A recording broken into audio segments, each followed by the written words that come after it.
Hi, in this course, you're going to learn and master the laptop motherboard repairing.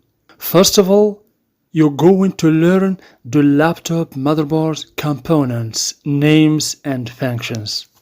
Then, we're going to discuss and study the laptop motherboard power sequence.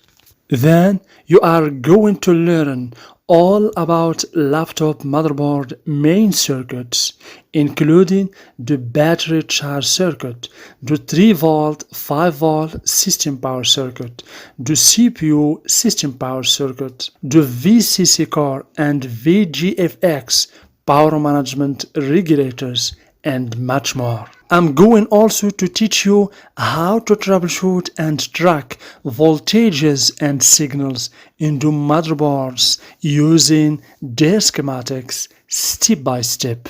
You're going also to learn the most common faults that can cause a dead or a failed laptop motherboard and how to repair it. We're gonna discuss in these lectures the motherboard power jack faults, the motherboard protection components faults, the charge circuit faults, the motherboard connectors failures, the short circuit faults, the USB connectors and other motherboard parts faults, the audio controller IC faults, and much more. So what are you waiting for?